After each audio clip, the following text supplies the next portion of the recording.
Hello everybody, I'm going to do my speech number 3 on the main causes of childhood obesity. Childhood obesity is on the rise in the United States. When I grew up, the majority of my summer was spent outdoors, playing with friends in my neighborhood, and as the years have gone by, I've noticed less and less children enjoying activities outdoors. The problem is clear and it's all around us. The scary truth is that 1 in 3 kids are obese or overweight now. The United Way statistics show that in some local communities in the United States, the childhood obesity rate is as high as 40%, and the U.S. childhood obesity rates are 3 times greater than they were in the 1980s. According to the CDC, this is an epidemic that is sweeping over our country rapidly, and the only way to prevent it is education for children, adolescents, and adults.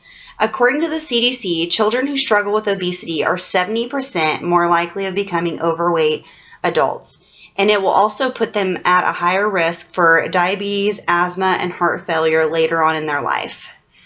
The purpose of this speech is to inform my audience on the main causes of childhood obesity. So what is the definition of childhood obesity? The CDC uses the term obesity is used to refer to children or youth who have a body mass index or a BMI equal to or greater than the 95th percentile of their age in gender-specific BMI charts.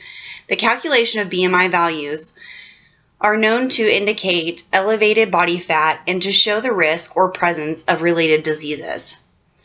The Merriam-Webster Dictionary defines obesity as a condition characterized by the excessive accumulation and storage of fat in the body. I will discuss the 2 main causes of childhood obesity.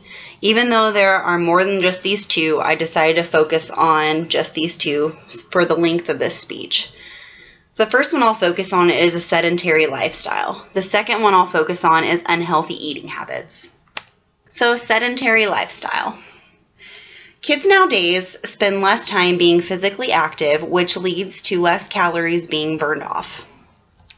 Not meeting recommendation requirements. So, one of the things that is making our nation more sedentary is the physical activity guidelines for Americans recommends at least 60 minutes of aerobic physical activity each day. Per the Healthier Generation Alliance, only 18% of students 9th to 12th grade meet these requirements in 2007. Daily physical education in schools can help children and adolescents meet the set guidelines. But in 2009, only 33% had access to attend daily physical education courses. With public funding for public schools being decreased, many programs like physical education may be non-existent in our future.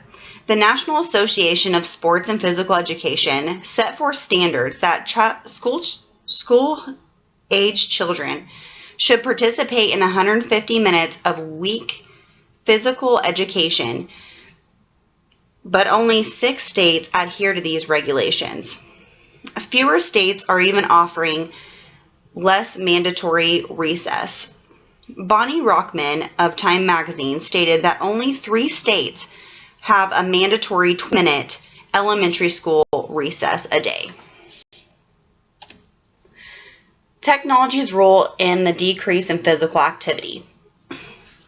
Use of computers, tablets, video games, and television occupy a large percentage of children's leisure time, and this decreases children and adults' physical activity. Per the AAP, or the American Academy of Pediatrics, the average child in the U.S. spends upward of 7 hours in front of a screen, whether that be a TV, a gaming system, a tablet, or a computer. While it is recommended by the American Academy of Pediatrics that children and adolescents should spend a maximum of 1 to 2 hours of screen time per day, this increased screen time can also contribute to increased snacking. A study published in the Journal of the American College of Cardiology in 2014 monitored the habits of 1,003 sixth graders. The researchers found that kids who spent more time in front of a screen, whether it was a computer, TV, or video game, snacked more often and ate fewer healthy snacks than children who used technology less frequently. Technology can interfere with the amount of sleep a child gets. The typical American household has a television in every room. And per the AAP, or the American Academy of Pediatrics, having a television in a child's room increases the impact of TV watching on increased weight and a lack of physical activity. This can be due to the decreased amount of sleep associated with late night or unmonitored television use.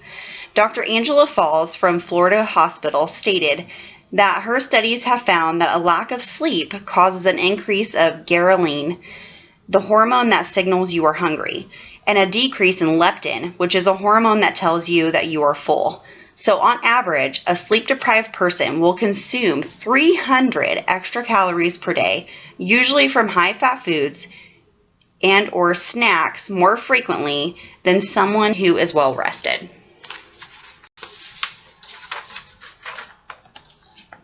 Which is not to say that a sedentary lifestyle alone can contribute to obesity.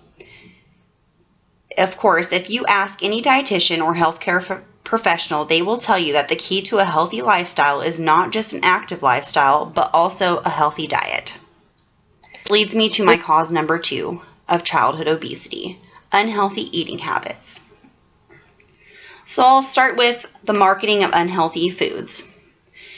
According to the APA, nearly half of the U.S. middle school and high schools allow advertising of less healthy foods, which impacts students' ability to make healthy choices. Foods that are high in calories, sugars, salt, and fat, and low in nutrition are advertised and marketed extensively toward children and adolescents. And most of this advertising is not for healthy foods. In fact, the advertising for healthy food is almost non-existent, and compare it to the marketing for unhealthy food. The American Psychological Association, or the APA, research found that food ads on television make up to 50% of all ads that children are seeing on their shows. These are dominated by unhealthy choices.